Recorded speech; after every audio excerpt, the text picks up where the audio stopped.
부동산으로 큰 재산을 일군 노년의 여인은 며느리가 될 여인과 함께 유명한 점집을 찾습니다. 만삭의 배를 안고 조심스레 걷는 젊은 여자는 불안한 눈빛을 숨기지 못합니다.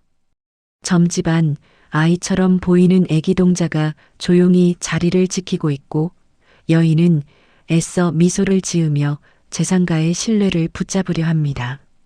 하지만 임신 9개월 배를 열어보니 충격적인 진실이 서울 강남의 한 고급 빌딩 지하주차장 검은색 제네시스 승용차 한 대가 조용히 멈춰섰다. 운전석 문이 열리며 양복 차림의 기사가 재빠르게 뒷좌석 문을 열었다.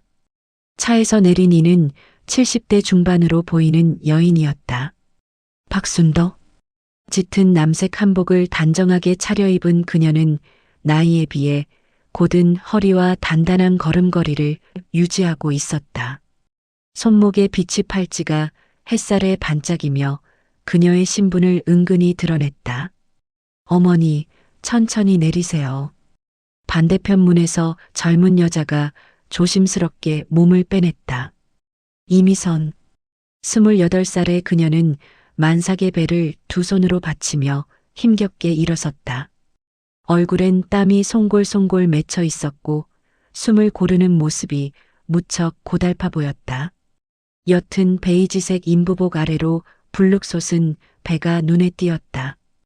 박순덕은 며느리가 될 이 젊은 여자의 팔을 살짝 붙잡았다. 괜찮겠니? 요즘 부쩍 힘들어 보이는데. 괜찮아요, 어머니. 이 정도는 견딜 수 있어요. 이미선은 애써 미소를 지으며 대답했다. 그러나 그녀의 눈빛은 불안으로 가득했다. 시선은 끊임없이 흔들렸고 입술을 깨무는 습관이 긴장감을 드러냈다. 박순덕은 그런 며느리를 대견하다는 듯 바라보며 고개를 끄덕였다. 두 사람은 빌딩을 빠져나와 골목길로 접어들었다. 화려한 강남 대로변과 달리 이곳은 오래된 한옥과 낡은 상가들이 어우러진 묘한 공간이었다. 재개발 바람에도 살아남은 듯한 이 골목은 시간이 멈춘 듯 고요했다. 좁은 길 양옆으로 세탁소, 철물점, 작은 분식집이 늘어서 있었다. 그 끝에 낡은 나무 간판 하나가 바람에 흔들리고 있었다. 만사통 점집. 간판은 오래되어 색이 바랬지만 글씨는 여전히 또렷했다. 박순덕은 이 점집을 30년 넘게 찾아왔다. 사업이 어려울 때, 자식 걱정이 클 때, 중요한 결정을 앞두고 있을 때마다 이곳을 찾았다. 그리고 이곳의 점괘는 한 번도 그녀를 실망시킨 적이 없었다. 박순덕은 평범한 집안에서 태어났다. 23세 작은 부동산 중개업소 사장과 결혼했고 남편이 세상을 떠난 후 홀로 사업을 키워왔다. 처음엔 좁은 사무실 하나로 시작했지만 그녀의 뛰어난 안목과 끈기는 작은 중개업소를 대형 부동산 그룹으로 성장시켰다. 강남 일대의 재개발 사업에 일찍 뛰어들었고 적절한 시기에 투자하고 빠져나오는 능력이 탁월했다. 하지만 재산이 늘어날수록 그녀의 가슴엔 공허함이 자리 잡았다. 독자인 아들 박진우는 사업엔 관심이 없었다. 미술을 전공한 그는 작은 갤러리를 운영하며 조용히 살기를 원했다. 박순덕은 아들의 선택을 존중했지만 자신이 평생 일군 재산을 물려받을 후계자가 없다는 사실이 늘 아쉬웠다. 그러던 중 아들이 이미선을 데려왔다. 평범한 집안 출신의 젊은 여자였지만 박순덕은 그녀가 마음에 들었다. 공손하고 예의 바르며 무엇보다 아들을 진심으로 아끼는 것처럼 보였다. 그리고 얼마 지나지 않아 이미선이 임신 소식을 전했다. 박순덕에게 그것은 하늘이 내린 선물 같았다. 손주, 자신의 피를 이을 아이. 그 아이에게 자신이 평생 쌓아온 모든 것을 물려줄 수 있다는 생각에 가슴이 벅찼다. 이미선은 가난한 집안에서 자랐다. 어려서부터 돈 걱정, 빚 걱정에 시달리며 살았다. 대학도 제대로 마치지 못했고 이곳저곳 아르바이트를 전전하며 하루하루를 버텼다. 그러던 중 갤러리에서 일하게 되었고 그곳에서 박진우를 만났다. 처음엔 그저 착한 사람이라고 생각했다. 하지만 그의 어머니가 부동산 재벌이라는 사실을 알게 된 순간 이미선의 마음속에 욕망이 싹 텄다. 이 남자와 결혼하면 평생 돈 걱정 없이 살 수 있을 거라는 계산이 섰다. 박진우는 순진했고 사랑에 쉽게 빠지는 타입이었다. 이미선은 그의 마음을 사로잡는 것이 어렵지 않았다. 하지만 문제가 있었다. 박순덕은 쉬운 사람이 아니었다. 평생 사업 전선에서 싸워온 그녀는 사람을 꿰뚫어 보는 눈이 있었다. 이미선은 박순덕 앞에서 한순간도 방심할 수 없었다. 조심스럽게 완벽하게 착하고 순종적인 며느리를 연기해야 했다. 그리고 결정적인 한 수를 생각해냈다. 임신. 아이만 있으면 자신의 입지는 확고해질 것이었다. 하지만 이미선은 임신할 수 없는 몸이었다. 어릴 적 앓았던 병의 후유증으로 아이를 가질 수 없다는 진단을 받았다. 그래서 그녀는 위험한 선택을 했다. 거짓 임신. 배에 쿠션을 채우고 임신한 여자처럼 행동하며 모두를 속이기로 했다. 처음엔 쉬울 거라 생각했다. 하지만 시간이 갈수록 불안이 커졌다. 언젠가 들킬 거라는 두려움, 박순덕의 의심스러운 시선, 병원 검진을 피하기 위한 끊임없는 핑계들. 이미선은 매일 밤 악몽에 시달렸다. 그럼에도 멈출 수 없었다. 이미 너무 깊이 들어왔고 돌아갈 곳도 없었다. 점집 앞. 박순덕과 이미선은 점집 문 앞에 섰다. 낡은 나무 문엔 오래된 부적이 붙어 있었고 문틈 사이로 희미한 향 냄새가 흘러나왔다. 박순덕이 문을 밀고 들어서자 딸랑딸랑 풍경 소리가 울렸다. 점집 내부는 예상보다 깔끔했다. 좁지만 정돈된 공간. 벽에는 오래된 달력과 부적들이 가지런히 붙어 있었고 한쪽 구석엔 작은 제단이 마련되어 있었다. 제단 위에는 향로가 놓여 있었고 가느다란 향 연기가 천천히 피어올랐다. 방 한가운데 낮은 탁자가 있었고 그 앞에 작은 아이가 앉아 있었다. 애기 동자. 10살 정도로 보이는 이 아이는 이곳의 점을 보는 존재였다. 아이는 흰색 한복을 입고 있었고 머리는 깔끔하게 빗어 넘겨져 있었다. 그러나 가장 인상적인 것은 눈빛이었다. 또렷하고 깊으며 나이에 어울리지 않게 무언가를 꿰뚫어 보는 듯한 눈빛이었다. 어서 오세요. 아이의 목소리는 차분했다. 감정의 기복이 없는 마치 오래된 스님 같은 말투였다. 박순덕은 익숙하다는 듯 자리에 앉았다. 이미선은 조심스럽게 배를 감싸며 그 옆에 앉았다. 아이는 두 사람을 번갈아 보며 고개를 끄덕였다. 오랜만입니다. 박 사장님. 그래, 오늘은 특별한 일로 왔어. 박순덕의 목소리엔 설렘이 묻어났다. 그녀는 이미선의 손을 꼭 잡으며 말을 이었다. 우리 손주 좀 봐주려고. 이 아이가 우리 며느리가 될 미선이야. 곧 아기가 태어날 거야. 애기 동자는 이미선을 바라보았다. 그 시선은 길고 조용했다. 이미선은 본능적으로 불안을 느꼈다. 아이의 눈이 자신의 배를 향하고 있었다. 마치 무언가를 읽어내려는 듯한 시선이었다.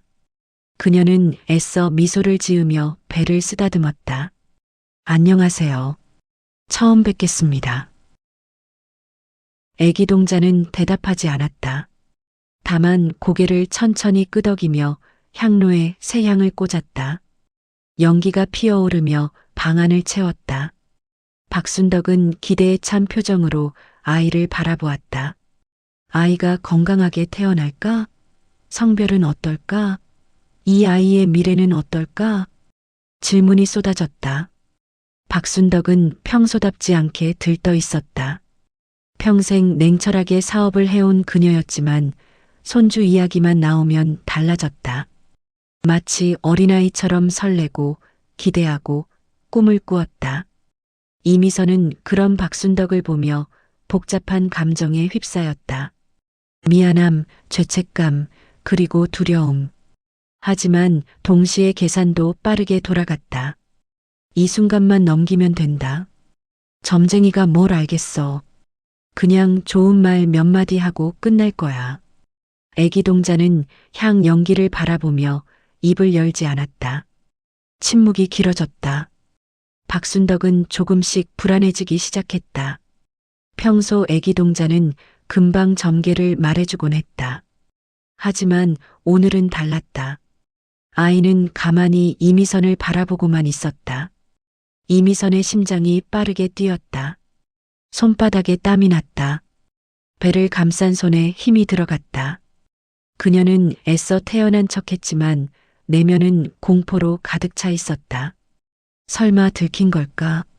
아니야, 그럴 리 없어. 이건 그냥 쿠션일 뿐이야. 아무도 모를 거야. 하지만 애기 동자의 눈빛은 점점 더 날카로워졌다. 아이는 이미선의 배를, 손을, 얼굴을 천천히 훑었다. 마치 X-레이처럼 모든 것을 꿰뚫어 보는 듯 했다. 그리고 마침내 아이의 입이 천천히 열렸다. 아기는 박순덕이 몸을 앞으로 기울였다. 이미선은 숨을 멈췄다. 방 안의 공기가 무거워졌다. 향 연기만이 느리게 흘러갔다. 점집 밖에서는 바람 소리가 들렸다. 골목을 지나는 사람들의 발소리, 멀리서 들리는 차 소리. 하지만 점집 안은 고요했다. 세 사람만이 존재하는 시간이 멈춘 듯한 공간이었다. 박순덕의 눈엔 기대가 가득했다. 손주에 대한 좋은 소식을 듣기 위해 이곳까지 왔다. 자신이 평생 일군 재산을 물려줄 혈육, 자신의 삶을 이어갈 아이에 대한 축복을 듣고 싶었다. 이미선의 눈엔 두려움이 가득했다. 거짓이 들통날까봐, 모든 것을 잃을까봐, 다시 가난으로 돌아갈까봐 온몸이 떨렸다. 하지만 겉으로는 평온한 척, 행복한 예비 엄마인 척 연기를 이어갔다. 애기 동자의 눈엔 진실이 보였다. 아이는 이미 모든 것을 알고 있었다. 이미선의 뱃속에 생명이 없다는 것을, 그녀가 거짓말을 하고 있다는 것을, 이 모든 것이 욕망에서 비롯되었다는 것을. 향 연기가 천천히 피어올랐다. 그 연기 속에서 세 사람의 운명이 엇갈리기 시작했다. 믿음과 거짓, 기대와 두려움, 진실과 욕망이 뒤섞인 이 공간에서 곧 모든 것이 드러날 순간이 다가오고 있었다. 박순덕은 몰랐다. 자신이 그토록 사랑하는 며느리가, 그토록 기다리는 손주가 모두 거짓이라는 것을. 이미선은 몰랐다. 자신의 거짓이 곧 무너질 거라는 것을, 애기 동자의 눈이 이미 모든 것을 꿰뚫고 있다는 것을. 애기 동자만이 알고 있었다. 이 점집에서 오늘 밝혀질 진실이 두 여인의 삶을 영원히 바꿔놓을 거라는 것을. 거짓은 언젠가 드러나게 되어 있고 욕망은 결국 스스로를 무너뜨린다는 것을. 점집 안의 시계가 째각째각 소리를 냈다. 시간은 흘렀다. 그리고 진실이 드러날 순간이 점점 가까워지고 있었다. 애기 동자의 말이 공중에 맴돌았다. 아기는. 그 짧은 말 뒤로 침묵이 이어졌다. 박순덕은 숨을 죽이고 기다렸다. 이미선은 배를 감싼 손에 힘을 주었다. 손가락 마디가 하얗게 변했다. 아기는 건강하게 자라고 있습니다. 애기 동자가 마침내 입을 열었다. 박순덕의 얼굴에 환한 미소가 번졌다. 이미선은 안도의 한숨을 내쉬었다. 그러나 애기 동자의 눈빛은 여전히 차갑게 가라앉아 있었다. 아이는 이미선을 똑바로 바라보며 말을 이었다. 하지만 그 한마디에 방 안의 공기가 다시 무거워졌다. 박순덕의 미소가 조금씩 사라졌다. 이미선의 등에 식은땀이 흘렀다. 하지만 뭔가 이상합니다. 애기 동자는 천천히 말했다. 아이의 목소리는 여전히 담담했지만 그 안에 확신이 담겨 있었다. 박순덕이 몸을 앞으로 기울이며 물었다. 이상하다니 무슨 말이야? 생명의 기운이 약합니다. 너무 약해요. 애기 동자는 향로를 가리켰다. 연기가 피어오르다가 이미선 쪽으로 흘러가더니 곧 흩어졌다. 마치 무언가에 막힌 듯한 움직임이었다. 박순덕의 표정이 굳어졌다. 그게 무슨 뜻이야? 아기에게 문제가 있다는 거야? 모르겠습니다. 다만 제가 느끼는 건 애기 동자는 말을 멈췄다. 아이는 이미선의 눈을 똑바로 바라보았다. 그 시선은 질문이었다. 너는 진실을 말하고 있는가? 너의 뱃속에 정말 생명이 있는가? 이미선은 시선을 피했다. 그녀는 배를 쓰다듬으며 애써 웃음을 지었다. 요즘 제가 좀 피곤해서 그런가 봐요. 할머니, 걱정 마세요. 병원에서는 아무 문제 없다고 했어요. 박순덕은 며느리의 말을 믿고 싶었다. 하지만 애기 동자의 말도 무시할 수 없었다. 이 아이는 지난 30년간 한 번도 틀린 적이 없었다. 그녀의 사업 결정, 가족 문제, 모든 것을 정확히 맞춰왔다. 그럼 어떻게 해야 하지? 박순덕의 목소리에 불안이 묻어났다. 애기 동자는 잠시 생각하더니 조용히 대답했다. 시간을 두고 지켜봐야 합니다. 진실은 언젠가 드러나게 되어 있으니까요. 그 말에 이미선의 얼굴이 창백해졌다. 점집을 나온 두 사람은 말없이 골목을 걸었다. 박순덕은 생각에 잠겨 있었다. 이미선은 불안에 떨고 있었다. 차에 도착할 때까지 아무도 먼저 말을 꺼내지 않았다.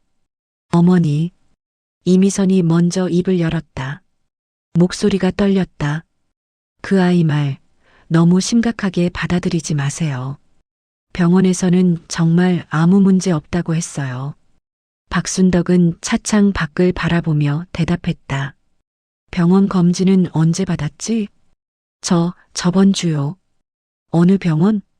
강남의 산부인가요. 병원 이름이 뭐야? 질문이 계속 이어졌다. 박순덕의 목소리는 차갑게 가라앉아 있었다. 이미선은 당황하며 얼버무렸다. 이름이 갑자기 생각이 안 나네요. 산부인과 이름을 잊어버려. 박순덕이 처음으로 며느리를 똑바로 바라보았다. 그 눈빛엔 의심이 담겨 있었다. 이미선은 고개를 숙였다. 죄송해요. 요즘 임신 때문에 기억력이 떨어져서. 다음 검진은 언제야? 다음 주요. 그럼 내가 같이 가지. 네. 이미선이 깜짝 놀라 고개를 들었다. 박순덕은 담담하게 말을 이었다. 손주가 걱정되니까. 나도 같이 가서 의사 선생님 말씀 직접 들어야겠어. 하지만 어머니 바쁘시잖아요.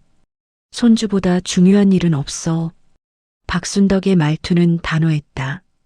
이미선은 더 이상 반박할 수 없었다. 그녀는 고개를 끄덕이며 대답했다.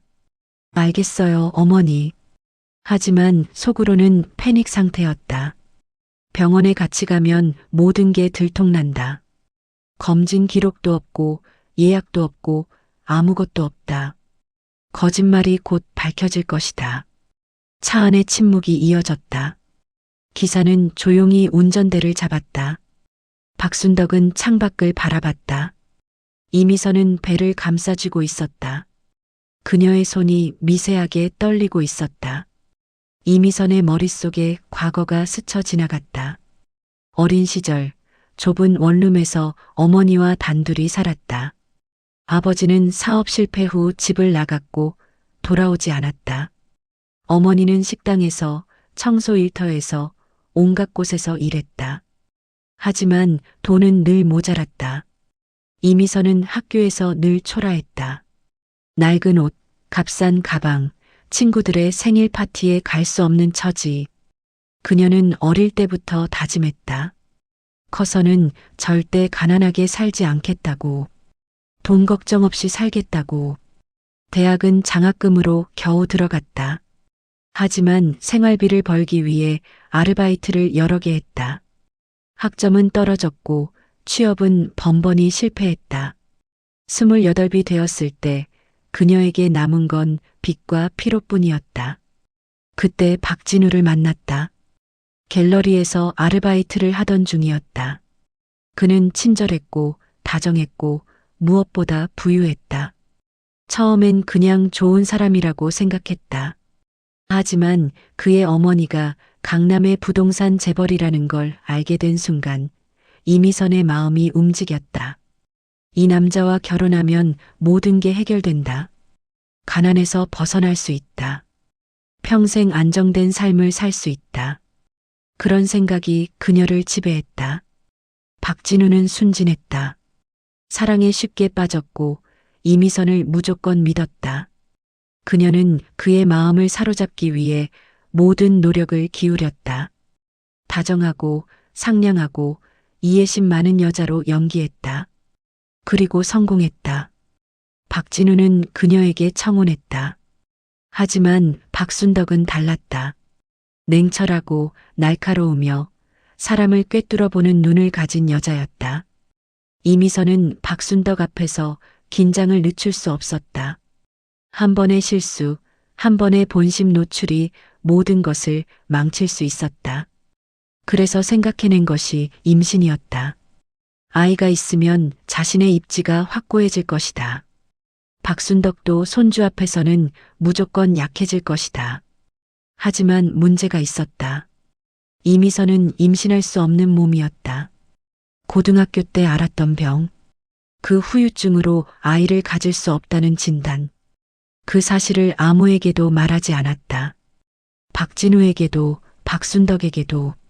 그리고 거짓 임신을 선택했다. 처음엔 간단할 거라 생각했다. 배에 쿠션을 채우고 임신한 척하면 된다고. 하지만 시간이 갈수록 거짓말은 눈덩이처럼 불어났다. 입덧 연기, 병원 검진 핑계, 태동 느낌 묘사. 매일이 연기의 연속이었다. 그리고 오늘 점집에서 애기 동자의 눈빛을 마주했다. 그 순간 이미선은 알았다. 그 아이가 자신을 의심하고 있다는 것을, 곧 모든 게 들통날 거라는 것을. 박순덕은 집으로 돌아온 후 서재에 홀로 앉아 있었다. 책상 위에는 서류들이 놓여 있었다. 그녀는 비서에게 전화를 걸었다. 김 비서, 네 사장님. 이미선이라는 여자 조사 좀 해줘.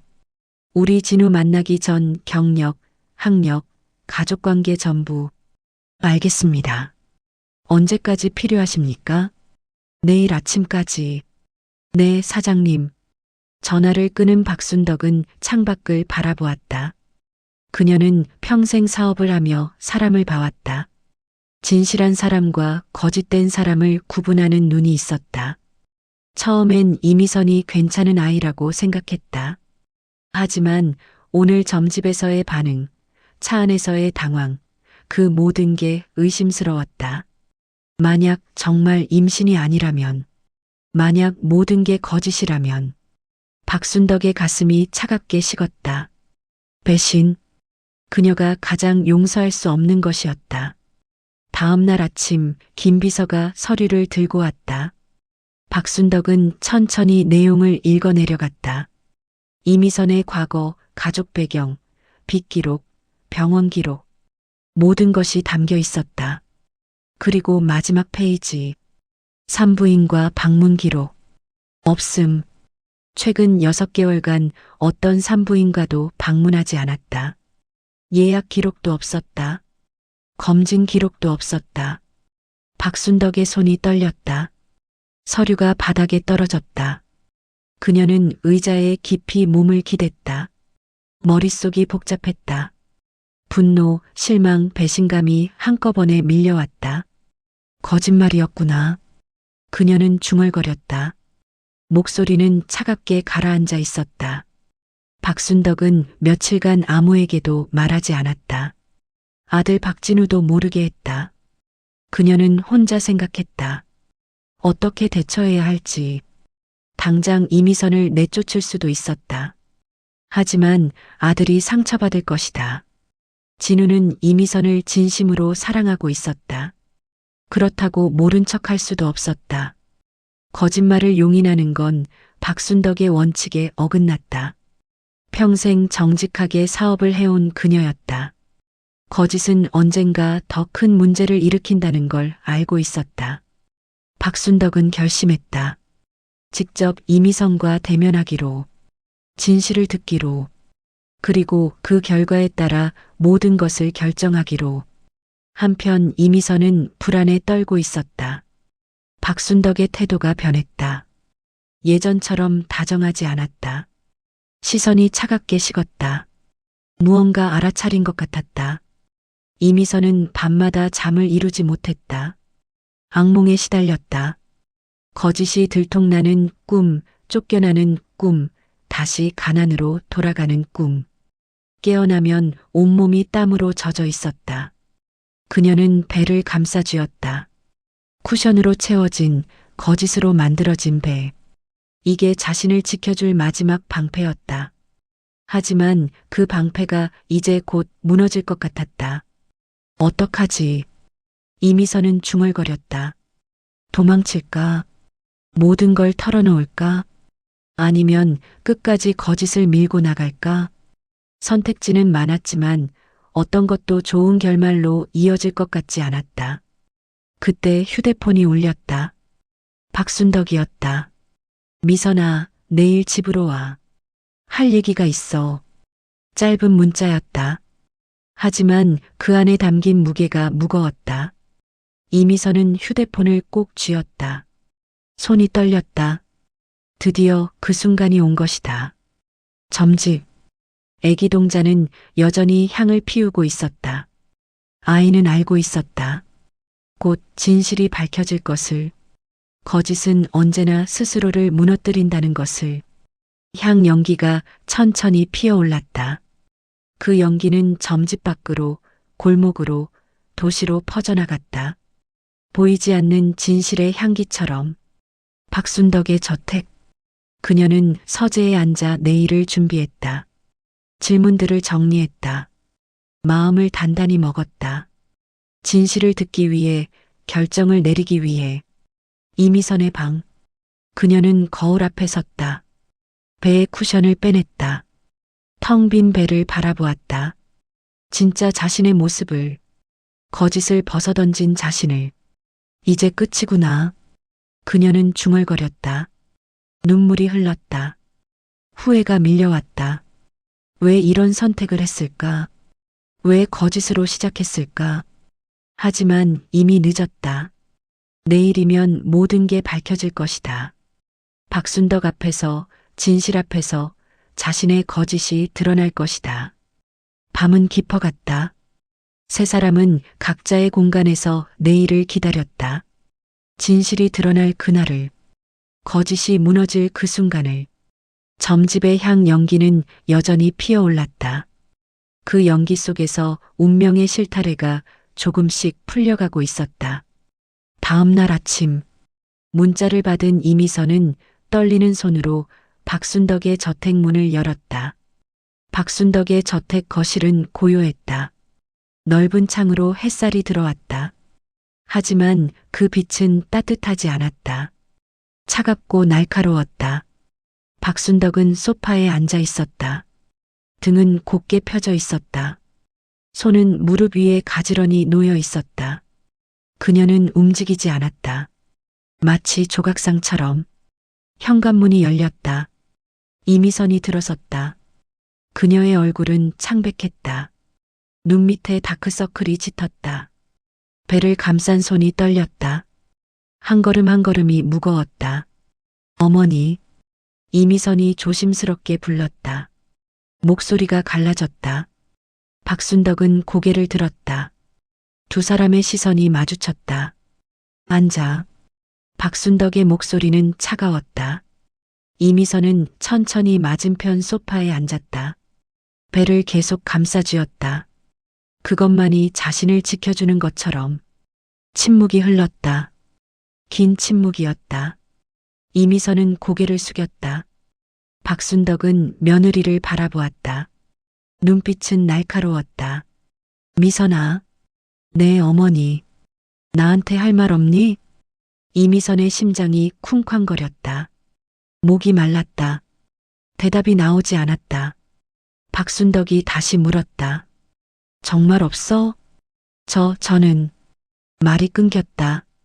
이미선은 입술을 깨물었다. 박순덕은 탁자 위에 서류를 집어들었다. 천천히 펼쳤다. 김 비서한테 조사를 시켰어. 이미선의 얼굴에서 핏기가 싹 빠졌다. 내 과거, 내 기록, 모든 걸 확인했지. 박순덕은 서류를 한 장씩 넘겼다. 이미선은 숨이 막혔다. 산부인과 방문 기록. 없더구나. 최근 6개월간 단 한 번도. 어머니, 그건 예약 기록도 없고 검진 기록도 없어. 아무것도 없어. 박순덕의 목소리가 점점 낮아졌다. 분노가 아니었다. 실망이었다. 깊은 실망이었다. 그럼 뭐야, 미선아? 이 배는 뭐야? 이미선은 대답할 수 없었다. 눈물만 흘렀다. 박순덕은 서류를 탁자에 내려놓았다. 소리가 거실에 울렸다. 서류만으로는 부족했다. 박순덕은 직접 확인하고 싶었다. 애기 동자 앞에서 이미선이 어떻게 반응하는지. 점집에 다시 가자. 네. 애기 동자한테 직접 물어보자. 내 뱃속에 정말 아기가 있는지. 이미선의 얼굴이 하얗게 질렸다. 손이 심하게 떨렸다. 박순덕은 일어섰다. 지금 당장. 차 안은 침묵으로 가득했다. 기사는 말없이 운전했다. 박순덕은 창밖을 보았다. 이미선은 배를 움켜쥐었다. 거리의 풍경이 스쳐 지나갔다. 높은 빌딩들, 바쁜 사람들, 신호등. 모든 게 평범했다. 하지만 차 안의 두 사람에게는 세상이 무너지고 있었다. 이미선의 머릿속이 복잡했다. 도망칠까? 차에서 뛰어내릴까? 아니면 지금이라도 고백할까? 하지만 어떤 선택도 할 수 없었다. 몸이 굳어버렸다. 끝이야. 이제 정말 끝이야. 그녀는 속으로 중얼거렸다. 눈물이 흘렀다. 배에 찬 쿠션이 느껴졌다. 거짓의 무게가 느껴졌다. 박순덕은 눈을 감았다. 지난 시간들이 스쳐 지나갔다. 이미선을 처음 만났을 때 아들이 데려온 그 순박해 보이던 여자, 임신 소식을 들었을 때의 기쁨, 손주를 기다리던 설렘, 모두 거짓이었나? 박순덕의 가슴이 아팠다. 분노보다 슬픔이 컸다. 믿었던 사람에게 배신당하는 아픔, 그것이 가장 깊은 상처였다. 차가 골목에 들어섰다. 익숙한 풍경이었다. 세탁소, 철물점, 분식집, 그리고 골목 끝에 점집. 만사통 점집 간판이 바람에 흔들렸다. 차가 멈췄다. 박순덕이 먼저 내렸다. 이미선은 움직이지 못했다. 기사가 문을 열었다. 이미선은 떨리는 다리로 차에서 내렸다. 두 사람은 점집을 향해 걸었다. 이미선의 걸음은 비틀거렸다. 박순덕은 흔들림 없이 걸었다. 결연한 표정이었다. 점집 문을 열었다. 딸랑딸랑 풍경 소리가 울렸다. 애기 동자는 그 자리에 앉아 있었다. 마치 두 사람을 기다린 것처럼. 어서 오세요. 아이의 목소리는 담담했다. 박순덕은 이미선의 팔을 잡아 안으로 들어갔다. 문이 닫혔다. 바깥 세상과 단절되는 느낌이었다. 박순덕이 애기 동자 앞에 섰다. 이미선은 그 뒤에 서 있었다. 몸이 떨렸다. 다리에 힘이 빠졌다. 물어볼 게 있어. 박순덕의 목소리는 단호했다. 애기 동자는 고개를 끄덕였다. 이 아이 뱃속에 정말 아기가 있는지 확실히 알고 싶어. 애기 동자는 이미선을 바라보았다. 그 눈빛은 깊었다. 모든 것을 꿰뚫는 듯했다. 이미선은 시선을 피했다. 고개를 돌렸다. 이리 오세요. 애기 동자가 손짓했다. 이미선은 몸이 굳었다. 움직일 수 없었다. 박순덕이 등을 떠밀었다. 가봐. 이미선은 떨리는 다리로 앞으로 나갔다. 애기 동자 앞에 섰다. 아이는 천천히 일어났다. 작은 손을 내밀었다. 배를 만져봐도 될까요? 이미선의 얼굴이 창백해졌다. 입술이 파랗게 질렸다. 손이 배를 감쌌다. 거부하는 몸짓이었다. 안 돼요. 목소리가 떨렸다. 애기 동자는 손을 거두었다. 하지만 눈빛은 변하지 않았다. 만지지 않아도 알 수 있어요. 아이는 조용히 말했다. 그리고 향로를 가리켰다. 향을 새로 피웠다. 연기가 피어올랐다. 향 연기를 보세요. 세 사람은 향로를 바라보았다. 연기가 천천히 올라갔다. 그러다 이미선 쪽으로 흘러갔다. 연기가 그녀의 배 앞에서 멈췄다. 더 이상 나아가지 않았다. 마치 벽에 막힌 것처럼. 생명이 있으면 연기가 감싸요. 따뜻하게 품어요. 애기 동자가 설명했다. 하지만 지금은 연기가 흩어져요. 아무것도 없으니까요. 박순덕의 숨이 멎었다. 이미선은 뒷걸음질 쳤다. 애기 동자는 계속 말했다. 아기는 없어요. 그 말이 점집 안을 가득 채웠다. 짧은 말이었다. 하지만 무게가 엄청났다. 공기가 무거워졌다. 숨쉬기가 힘들었다. 박순덕은 이미선을 돌아보았다. 눈빛에 질문이 담겨 있었다. 부정해봐. 아니라고 말해봐. 하지만 이미선은 아무 말도 하지 못했다. 아니에요. 이미선이 간신히 입을 열었다. 목소리는 떨렸다. 이 아이가 잘못 본 거예요. 정말 아기가 있어요. 제 뱃속에. 그만해. 박순덕이 차갑게 말했다. 이미선은 입을 다물었다. 이제 그만 거짓말해. 박순덕의 목소리에 힘이 실렸다. 이미선의 눈에서 눈물이 쏟아졌다. 어머니, 애기 동자는 한 번도 틀린 적이 없어. 30년간 단 한 번도. 박순덕은 며느리에게 다가갔다. 한 걸음 한 걸음이 무겁게 울렸다. 내 배를 보여봐. 싫어요. 보여. 안 돼요. 이미선이 소리쳤다. 처음으로 목소리를 높였다. 하지만 그것은 부정이 아니었다. 공포였다. 들키고 싶지 않은 절박함이었다. 박순덕은 이미선의 손을 잡았다. 배를 감싼 손을 떼어냈다. 이미선은 저항했다. 하지만 힘이 없었다. 박순덕의 손이 배에 닿았다. 부드러웠다. 딱딱하지 않았다. 생명의 단단함이 없었다. 쿠션이었다. 천과 솜으로 채워진 가짜였다. 박순덕의 손이 멈췄다. 온몸이 굳었다. 믿고 싶지 않았다. 하지만 손끝으로 느껴지는 감촉은 거짓말하지 않았다. 이게 뭐야? 박순덕의 목소리가 갈라졌다. 이미선은 무너졌다. 무릎을 꿇었다. 바닥에 주저앉았다. 죄송해요. 죄송해요. 이미선은 울었다. 온몸으로 울었다. 하지만 용서를 구하는 울음이 아니었다. 들킨 것에 대한 공포의 울음이었다. 애기 동자는 조용히 지켜보았다.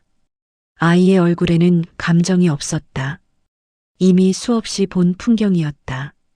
인간의 욕망, 거짓, 그리고 무너짐. 박순덕은 뒷걸음질 쳤다. 이미선에게서 멀어졌다. 거리를 두었다.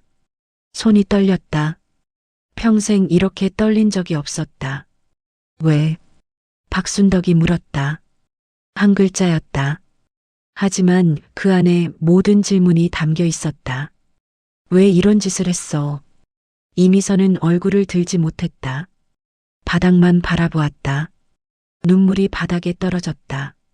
대답해. 저는 이미선의 목소리는 작았다. 할머니한테 버림받고 싶지 않았어요. 그래서 거짓말을? 아기가 없으면 쓸모 없어질 것 같았어요. 저는 가난했어요. 평생 돈 걱정하며 살았어요.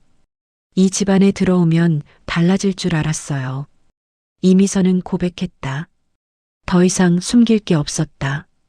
아기만 있으면 제자리가 확실해질 거라고 생각했어요. 그래서 나를 속였어? 박순덕의 목소리는 차가웠다.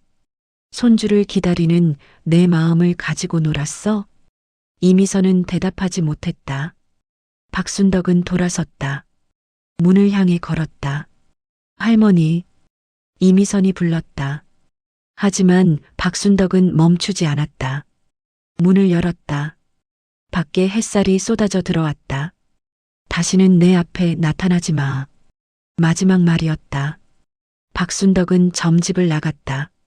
문이 닫혔다. 풍경 소리가 슬프게 울렸다. 점집 안에는 이미선과 애기 동자만 남았다. 이미선은 바닥에 주저앉아 울고 있었다. 애기 동자는 다시 자리에 앉았다. 향을 정리했다. 거짓은 언젠가 드러나요. 아이가 조용히 말했다. 그리고 드러난 순간 모든 게 무너져요. 이미선은 배를 감쌌다. 텅 빈 배를, 쿠션으로 채운 거짓의 배를. 손이 배 안으로 들어갔다. 쿠션을 꺼냈다. 천과 솜으로 만든 가짜를. 그것을 바닥에 내려놓았다. 거짓의 증거가 바닥에 놓였다. 이미선은 그것을 바라보았다. 자신이 만든 거짓을, 자신을 무너뜨린 거짓을. 박순덕은 차에 올랐다. 창밖을 보았다. 점집이 멀어졌다. 골목이 사라졌다. 하지만 마음속 상처는 사라지지 않았다. 그녀는 눈을 감았다. 손주를 안는 꿈을 꿨었다. 작고 따뜻한 생명을, 자신의 피를 이은 아이를. 하지만 그 모든 게 거짓이었다. 진우한테 뭐라고 말하지? 아들 생각이 났다. 순진한 아들. 이미선을 사랑하는 아들. 진실을 알면 얼마나 상처받을까. 박순덕의 가슴이 무거웠다. 재산을 지키는 건 쉬웠다. 사업을 키우는 것도 할 수 있었다. 하지만 가족의 상처를 치유하는 건 어려웠다. 차는 강남대로를 달렸다. 높은 빌딩들 사이로. 하지만 박순덕의 마음은 텅 비어 있었다. 기대했던 손주는 없었다. 믿었던 며느리는 거짓말쟁이였다. 점집. 이미선은 여전히 바닥에 앉아 있었다. 울음은 그쳤다. 눈물도 말랐다. 남은 건 공허함 뿐이었다. 쿠션이 바닥에 놓여 있었다. 거짓의 잔해. 이미선은 그것을 집어들었다.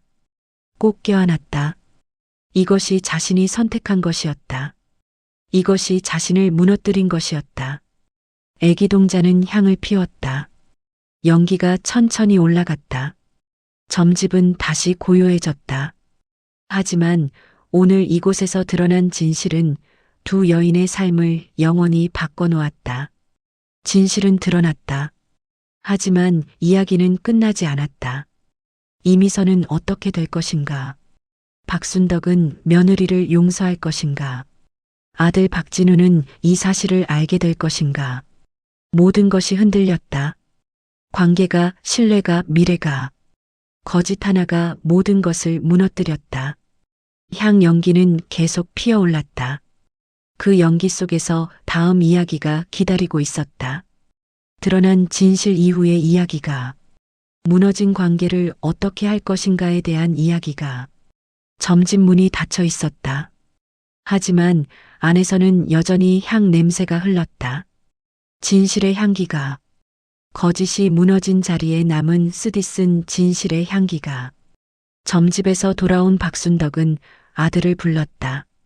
박순덕의 저택. 거실엔 세 사람이 모여 있었다. 박순덕, 이미선, 그리고 아들 박진우. 공기가 무거웠다. 숨쉬기조차 힘들 정도로. 박진우는 소파에 앉아 있었다. 얼굴은 창백했다. 손은 무릎 위에서 떨리고 있었다. 어머니에게 급하게 호출당해 집에 왔다. 이유는 듣지 못했다. 하지만 불길한 예감이 들었다. 이미선은 구석에 서 있었다. 고개를 숙인 채 눈은 붉게 부어 있었다. 밤새 울었기 때문이다. 손은 배를 감싸고 있었다. 하지만 배는 이전보다 작아 보였다. 쿠션을 뺀 상태였다. 박순덕은 창가에 서 있었다. 등을 보이고 밖을 바라보고 있었다. 햇살이 그녀의 실루엣을 비쳤다. 움직이지 않았다. 조각상처럼 굳어 있었다. 침묵이 흘렀다. 길고 무거운 침묵. 시계 소리만이 똑딱똑딱 울렸다. 그 소리가 긴장감을 더했다. 어머니. 박진우가 먼저 입을 열었다. 목소리가 떨렸다. 무슨 일이에요? 왜 갑자기 부르셨어요? 박순덕은 돌아서지 않았다. 여전히 창밖만 바라보았다. 입을 열었다. 목소리는 낮고 차갑했다. 진우야. 네, 어머니. 미선이한테 물어봐. 뭐요? 뱃속에 정말 아기가 있는지. 그 말에 거실의 공기가 얼어붙었다. 박진우는 어머니를 바라보았다. 이해할 수 없다는 표정이었다. 무슨 말씀이세요? 당연히 있죠. 미선이가 임신했잖아요. 직접 확인해 봤어? 확인이요? 병원에 같이 가봤어? 초음파 사진 봤어? 의사 선생님 말씀 들었어? 질문이 쏟아졌다. 박진우는 입을 다물었다. 생각해보니 아무것도 확인하지 않았다. 미선의 말만 믿었다. 의심할 이유가 없었다. 저는 박진우가 말을 더듬었다. 박순덕이 돌아섰다. 처음으로 아들을 마주 보았다. 눈빛이 날카로웠다. 너는 아무것도 몰랐구나. 어머니, 대체 무슨 일이에요? 박진우가 일어섰다. 이미선을 바라보았다. 그녀는 고개를 더 숙였다. 박진우가 다가갔다. 미선아, 무슨 일이야? 어머니가 왜 이러시는 거야? 이미선은 대답하지 못했다. 입술만 떨렸다. 박진우는 그녀의 어깨를 잡았다. 나 좀 봐. 대답해줘. 진우 오빠. 이미선의 목소리는 작았다. 박진우는 그녀의 얼굴을 들여다보았다. 눈물이 흐르고 있었다. 미안해요. 뭐가 미안한데? 정말 미안해요. 이미선은 계속 사과했다. 하지만 무엇이 미안한지 말하지 않았다. 박진우의 불안이 커졌다. 박순덕이 탁자 위에 서류를 집어들었다. 아들에게 내밀었다. 이거 봐. 이게 뭔데요? 미선이 조사 자료야. 박진우는 서류를 받았다. 천천히 펼쳤다. 눈으로 내용을 훑었다. 얼굴이 점점 굳어갔다. 산부인과 방문 기록 없음. 예약 기록 없음. 검진 기록 없음. 박진우가 중얼거렸다. 손이 떨렸다. 서류가 흔들렸다. 이게 무슨... 미선이는 임신하지 않았어. 박순덕이 잘라 말했다. 박진우는 고개를 저었다. 아니에요. 그럴 리 없어요. 미선이 배가 이렇게 나왔는데. 쿠션이야. 네. 배에 찬 건 쿠션이야. 천과 솜으로 만든 가짜라고. 박순덕의 말은 단호했다. 박진우는 믿을 수 없다는 듯 이미선을 바라보았다. 미선아, 이게 사실이야? 이미선은 고개를 돌렸다. 대답하지 않았다. 하지만 그 침묵이 답이었다. 박진우의 얼굴에서 핏기가 사라졌다. 대답해줘. 제발. 박진우의 목소리가 떨렸다. 절박했다. 이미선은 눈물을 흘렸다. 미안해요. 미안하다고? 그게 대답이야? 박진우의 목소리가 높아졌다. 처음으로 화를 냈다. 이미선은 몸을 떨었다. 정말 임신한 거 아니야? 아니에요. 이미선이 겨우 대답했다. 작은 목소리였다. 하지만 거실 전체에 울렸다. 박진우는 뒷걸음질 쳤다. 비틀거렸다. 소파에 주저앉았다. 어떻게? 그의 목소리는 갈라졌다. 믿었던 사람에게 배신당한 충격. 온몸이 무너지는 느낌이었다. 박순덕은 차갑게 지켜보았다. 아들의 고통을 보는 것도 괴로웠다. 하지만 진실을 알려줘야 했다. 더 늦기 전에. 왜 그랬어? 박진우가 물었다. 고개를 들어 이미선을 바라보았다. 눈에 눈물이 고였다. 왜 거짓말을 했어? 나한테, 어머니한테. 이미선은 입을 열었다. 목소리가 떨렸다. 저는 버림받고 싶지 않았어요. 그래서 이런 짓을? 오빠는 몰라요. 가난이 뭔지, 평생 돈 걱정하는 게 얼마나 힘든지. 이미선의 목소리에 절박함이 묻어났다. 저는 이 집안에 들어오고 싶었어요. 안정된 삶을 살고 싶었어요. 그런데 할머니는 아기가 없으면 저를 인정하지 않을 것 같았어요. 그래서 나를 속였어? 박진우의 목소리가 차가워졌다. 우리가 함께 아기 이름 짓던 거, 방 꾸미던 거, 다 거짓말이었어? 아니에요. 그건 진심이었어요. 진심? 박진우가 웃었다. 쓴웃음이었다. 거짓말로 시작한 게 무슨 진심이야. 박순덕이 입을 열었다. 목소리는 낮았지만 힘이 있었다. 미선아. 이미선이 박순덕을 바라보았다.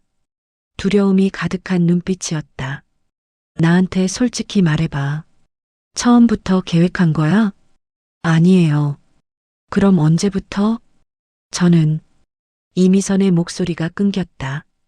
박순덕이 한 걸음 다가갔다. 대답해. 진우 오빠를 만나고 할머니를 뵙고 이 집안이 얼마나 부유한지 알게 되고 그래서 욕심이 생겼구나. 박순덕의 말은 칼날처럼 날카로웠다. 내 재산이 탐났고 안정된 삶이 부러웠고 그래서 거짓말을 시작했어. 죄송해요. 죄송하다고 다야? 박순덕의 목소리가 처음으로 높아졌다. 분노가 터져나왔다. 너 때문에 내가 얼마나 행복했는지 알아? 손주를 기다리는 마음이 얼마나 설렜는지 알아? 이미선은 고개를 숙였다. 박순덕은 계속 말했다.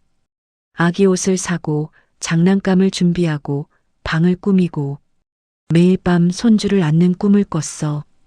그 모든 게 내 거짓말 때문이었어. 박순덕의 목소리가 떨렸다.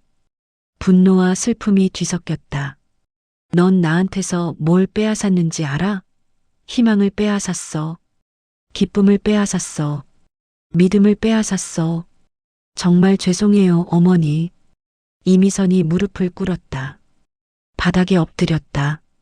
박순덕의 발밑에. 용서해 주세요. 제가 잘못했어요. 하지만 박순덕은 차갑게 내려다보았다. 이미선 씨. 호칭이 바뀌었다. 미선아가 아니었다. 이미선 씨였다. 거리를 두는 호칭이었다. 당장 이 집에서 나가요.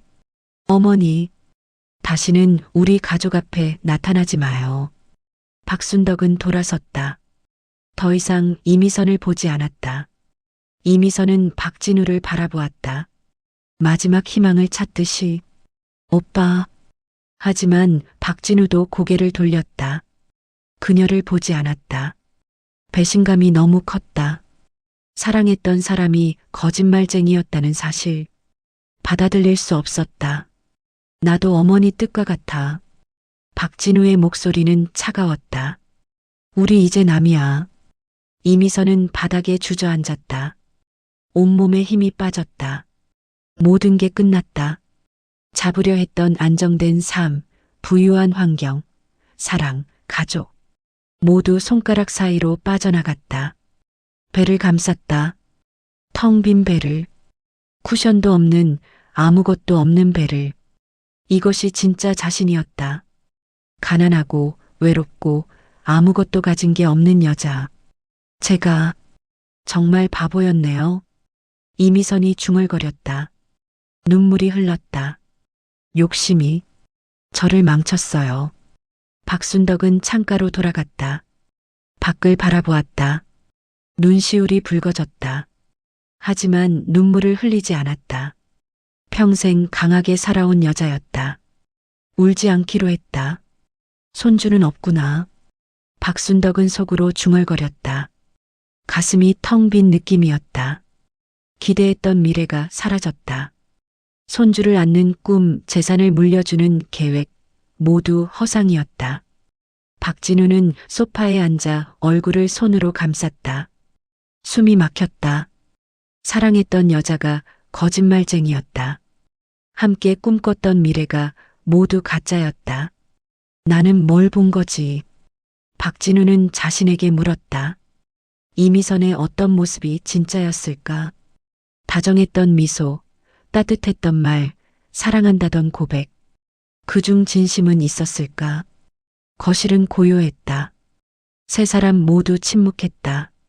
하지만 그 침묵은 무거웠다. 배신, 분노, 슬픔, 후회. 모든 감정이 공기 속에 떠돌았다. 이미선이 일어났다. 비틀거리며 문을 향해 걸었다. 뒤돌아보지 않았다. 뒤돌아봐도 소용없었다.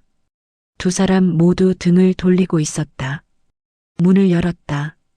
밖에 햇살이 쏟아져 들어왔다. 눈부셨다. 이미선은 문턱을 넘었다. 한 걸음 한 걸음이 무겁게 느껴졌다. 안녕히 가세요. 박순덕의 목소리가 뒤에서 들렸다. 차갑고 단호한 목소리. 마지막 작별 인사였다. 이미선은 대답하지 않았다. 문을 닫았다. 딸깍 소리가 울렸다.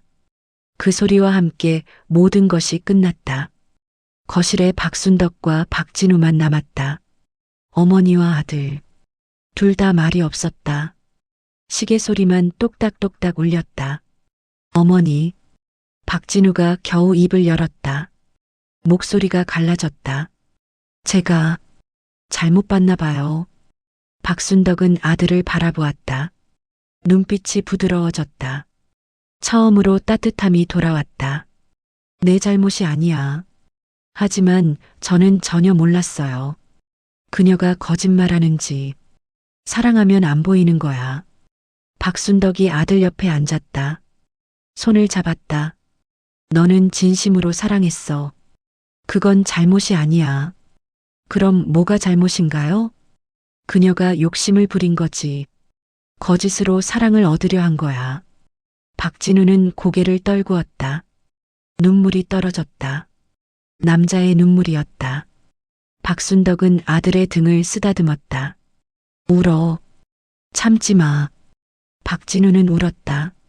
어린아이처럼. 어머니 품에서. 박순덕도 눈물을 흘렸다. 손주를 기다렸던 설렘, 배신당한 아픔, 모든 게 눈물로 흘러나왔다. 모녀가 아닌 모자였지만 그 순간만큼은 서로의 상처를 보듬었다. 거짓에 속았던 두 사람. 하지만 서로에 대한 사랑만은 진실이었다. 이미선은 거리를 걸었다. 어디로 가는지도 몰랐다. 그냥 걸었다. 사람들이 지나쳤다. 차들이 달렸다. 하지만 그녀에겐 아무것도 보이지 않았다. 배를 만졌다. 텅 빈 배를. 쿠션을 뺀 배를. 이게 진짜 자신이었다. 아무것도 가진 게 없는 여자. 나는 왜 이렇게 됐을까? 이미선은 자신에게 물었다. 가난이 무서워서, 안정이 필요해서, 돈이 탐나서, 모든 이유가 있었다. 하지만 결국 욕심이었다. 벤치에 앉았다. 하늘을 올려다보았다. 구름이 흘러갔다. 느리게 조용히. 어머니, 정말 죄송해요. 마음속으로 사과했다. 진심이었다. 늦었지만 진심이었다. 오빠도 미안해요. 눈물이 흘렀다. 후회가 밀려왔다. 욕심을 부리지 말았어야 했다. 거짓말을 하지 말았어야 했다. 진실한 사람이 되었어야 했다. 하지만 이미 늦었다. 모든 게 끝났다. 가족도 사랑도 미래도 다 잃었다. 이미선은 일어났다. 다시 걸었다. 어디론가. 새로운 시작을 향해. 아니면 끝을 향해. 그녀도 몰랐다. 하지만 한 가지는 알았다. 거짓은 언젠가 드러난다는 것. 욕심은 결국 스스로를 무너뜨린다는 것. 그리고 그 대가는 너무나 컸다. 일주일이 지났다. 박순덕의 저택은 예전과 같았다. 넓은 거실, 정돈된 가구, 깨끗한 창문. 하지만 무언가 달랐다. 공기가 달랐다. 무게가 달랐다. 박순덕은 서재에 앉아 있었다. 창밖을 바라보았다. 가을이 깊어지고 있었다. 나뭇잎이 노랗게 물들었다. 바람에 떨어지는 잎들. 그것들은 조용히 땅으로 내려앉았다. 손주를 위해 준비했던 방은 그대로였다. 아기 침대, 장난감, 작은 옷들. 모두 그 자리에 있었다. 박순덕은 며칠간 그 방에 들어가지 못했다. 문고리를 잡았다가 놓았다. 여러 번.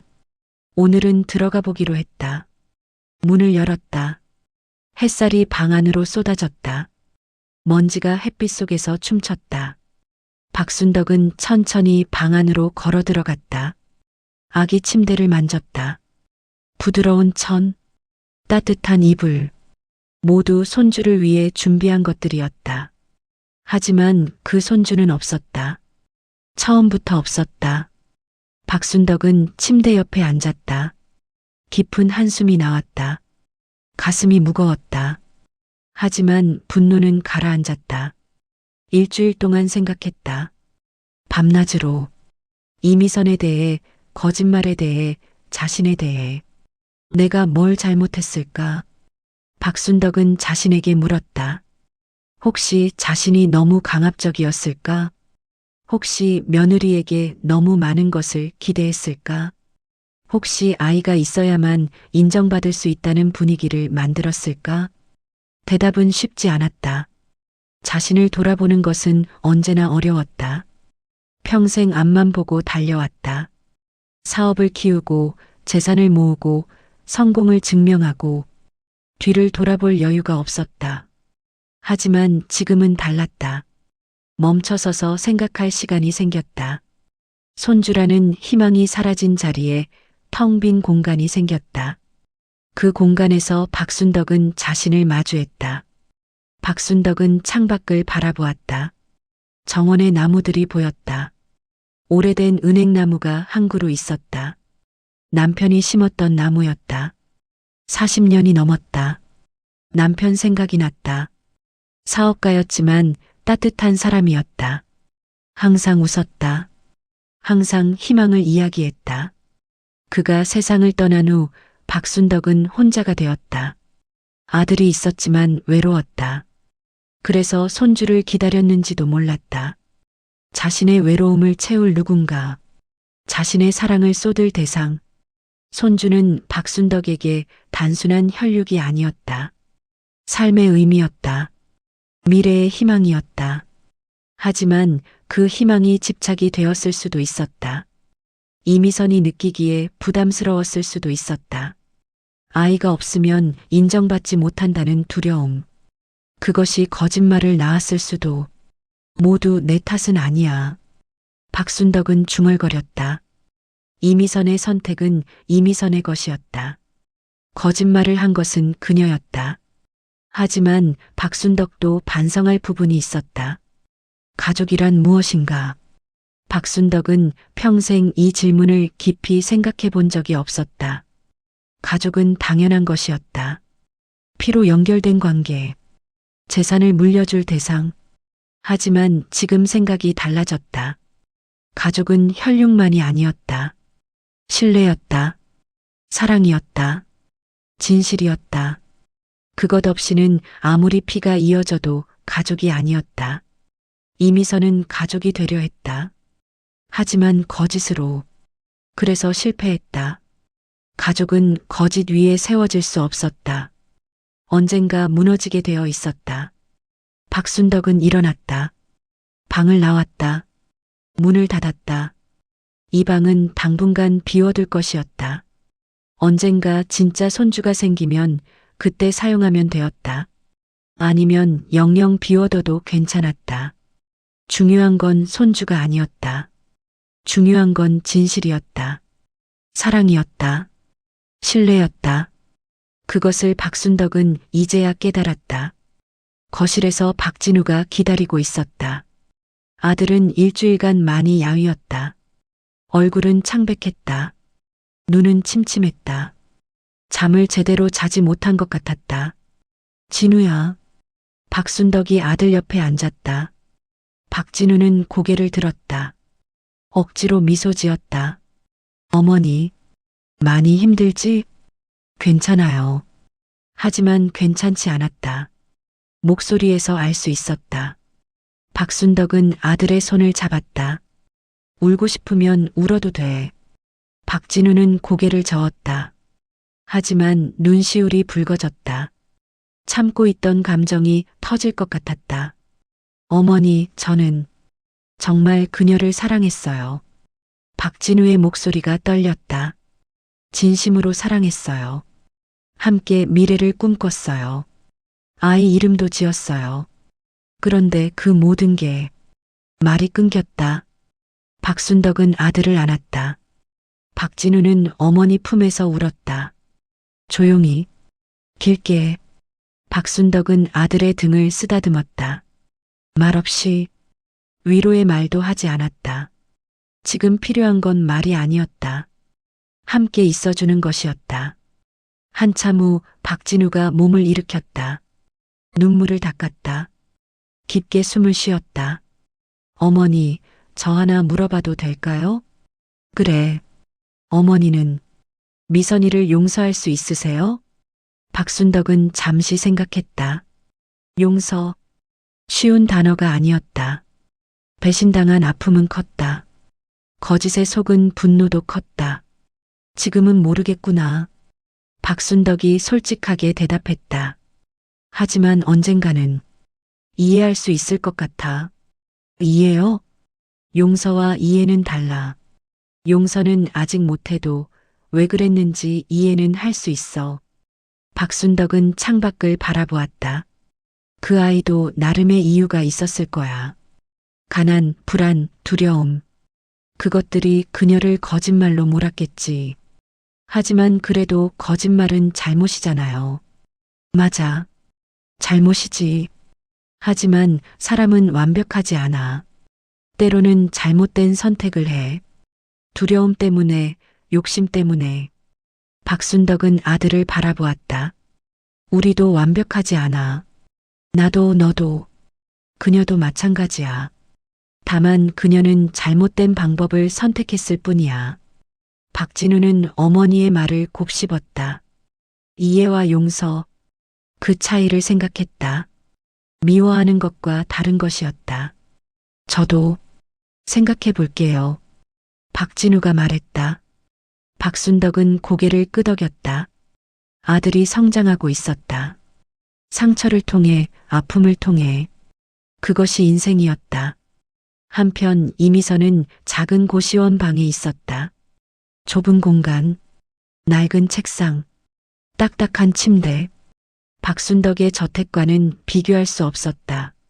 하지만 이상하게 편안했다. 거짓말을 하지 않아도 되었다. 연기를 하지 않아도 되었다. 그냥 자신으로 있으면 되었다. 창밖을 바라보았다. 좁은 골목이 보였다. 빨래가 널린 풍경, 오래된 건물들, 가난한 동네였다. 이미선이 자란 곳과 비슷했다. 다시 돌아왔네. 이미선은 중얼거렸다. 원점으로, 가난한 삶으로. 하지만 이번엔 달랐다. 후회가 있었다.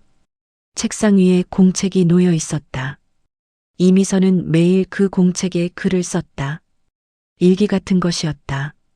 자신의 생각, 감정, 후회, 다짐. 오늘도 펜을 들었다. 글을 쓰기 시작했다. 어머니께 저는 정말 죄송합니다. 제 욕심이 어머니를 아프게 했습니다. 진우 오빠도요. 용서받을 수 없다는 걸 압니다. 하지만 진심으로 미안합니다. 글을 쓰며 눈물이 떨어졌다. 종이에 번졌다. 하지만 계속 썼다. 저는 가난이 무서웠습니다. 평생 가난하게 살까봐 두려웠습니다. 그래서 거짓말을 선택했습니다. 잘못된 선택이었습니다. 이제야 압니다. 이미선은 펜을 내려놓았다. 공책을 덮었다. 이 글을 보낼 수는 없었다. 박순덕도 박진우도 받지 않을 것이었다. 하지만 쓰는 것만으로도 의미가 있었다. 자신의 잘못을 인정하는 것, 후회하는 것, 그것이 변화의 시작이었다. 이미선은 일어났다. 거울을 보았다. 화장기 없는 얼굴, 수척한 모습. 하지만 눈빛은 예전과 달랐다. 거짓이 없었다. 진실이 있었다. 이제부터는 정직하게 살자.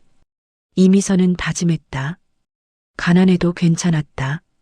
힘들어도 괜찮았다. 거짓말하지 않고 욕심 부리지 않고 그냥 진실하게. 그것이 이미선이 배운 교훈이었다. 비싼 대가를 치르고 얻은 깨달음이었다. 점집. 애기 동자는 여전히 그 자리에 있었다. 향을 피우고 손님을 맞고 점을 보고 매일 같은 일상이었다. 오늘도 손님이 왔다. 중년의 여자였다. 걱정이 가득한 얼굴이었다. 아이가 대학 입시에 떨어졌어요. 재수를 해야 할까요? 애기 동자는 향로를 바라보았다. 연기가 피어올랐다. 아이는 조용히 말했다. 어머님은 아이가 원하는 게 뭔지 아세요? 대학에 가는 거죠. 정말 그럴까요? 여자는 당황했다. 애기 동자는 계속 말했다. 때로는 우리가 원하는 것과 상대가 원하는 게 달라요. 우리 생각을 강요하면 상대는 힘들어해요. 여자는 침묵했다. 생각에 잠겼다. 애기 동자는 향을 정리하며 덧붙였다. 아이와 이야기해 보세요. 진심으로. 그럼 답이 보일 거예요.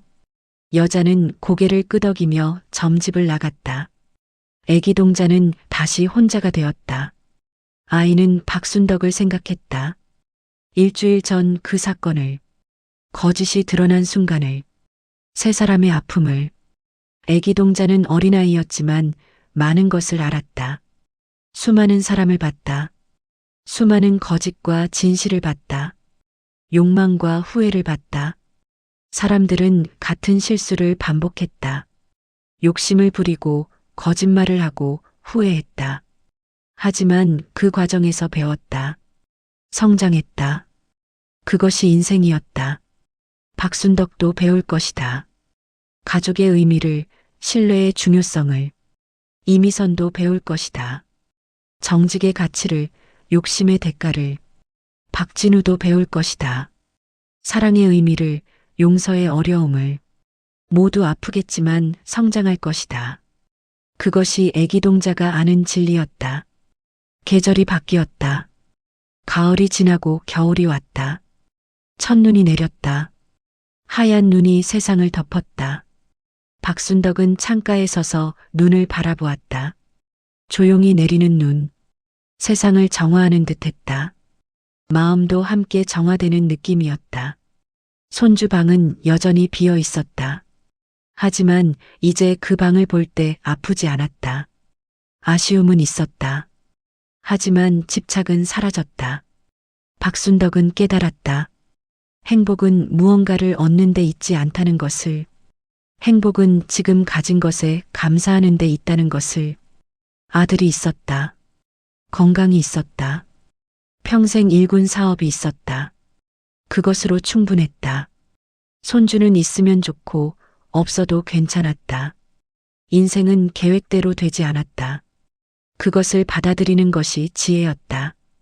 박진우는 갤러리에서 일하고 있었다. 예전처럼 그림을 보고 작가를 만나고 전시를 기획했다. 일상으로 돌아왔다. 하지만 달라진 게 있었다. 사람을 보는 눈이 깊어졌다. 쉽게 믿지 않게 되었다. 하지만 동시에 더 깊이 이해하려 노력했다. 상처는 그를 성숙하게 만들었다. 이미선은 작은 식당에서 일했다. 설거지를 하고 청소를 하고 손님을 맞았다. 힘든 일이었다. 하지만 정직한 일이었다. 저녁이 되면 고시원으로 돌아갔다. 공책에 글을 썼다. 하루를 반성하고 내일을 다짐했다. 천천히 변하고 있었다. 욕심 많던 여자가 진실한 사람으로 용서받을 수 있을지 몰랐다. 하지만 중요한 건 용서받는 것이 아니었다. 중요한 건 진실하게 사는 것이었다. 자신을 용서하는 것이었다. 점집. 애기 동자는 오늘도 향을 피웠다. 연기가 천천히 올라갔다. 세상의 모든 거짓을 태우듯이, 세상의 모든 욕망을 정화하듯이 아이는 알고 있었다. 이 이야기는 끝난 것이 아니라는 것을, 세 사람의 인생은 계속된다는 것을, 어떻게 될지는 아무도 몰랐다. 박순덕은 언젠가 진짜 손주를 만날 수도 있었다. 아니면 손주 없이 평화롭게 살 수도 있었다. 박진우는 새로운 사랑을 만날 수도 있었다. 아니면 혼자 사는 삶을 선택할 수도 있었다. 이미선은 언젠가 용서를 구할 기회를 얻을 수도 있었다. 아니면 영영 용서받지 못할 수도 있었다. 하지만 그녀는 계속 진실하게 살 것이었다. 눈은 계속 내렸다. 하얗게 조용히 세상을 덮었다. 과거의 상처도 현재의 아픔도 미래의 불안도 모두 눈 아래 묻혔다. 하지만 봄이 오면 눈은 녹을 것이었다. 그 아래 새싹이 돋을 것이었다. 생명은 계속될 것이었다. 희망도 계속될 것이었다. 점집의 향 연기가 하늘로 올라갔다. 눈과 함께 흩어졌다. 그 연기는 메시지를 담고 있었다. 거짓은 언젠가 드러난다. 욕심은 스스로를 무너뜨린다. 하지만 진실은 남는다. 사랑은 남는다. 그리고 깨달음은 남는다. 박순덕은 배웠다. 집착을 내려놓는 법을, 있는 그대로를 받아들이는 법을. 박진우는 배웠다. 상처를 통해 성장하는 법을, 진실한 사랑의 의미를. 이미선은 배웠다. 정직의 가치를, 욕심의 대가를. 그리고 용서는 타인이 아닌 자신에게서 시작된다는 것을. 이 모든 교훈은 비싼 대가를 치르고 얻은 것이었다. 하지만 그만큼 값진 것이었다. 인생의 진정한 배움은 아픔을 통해서만 온다. 점집의 간판이 바람에 흔들렸다. 만사통 점집. 세상의 모든 일을 꿰뚫어 본다는 의미였다. 하지만 진정으로 중요한 건 미래를 아는 것이 아니었다. 진정으로 중요한 건 현재를 사는 것이었다.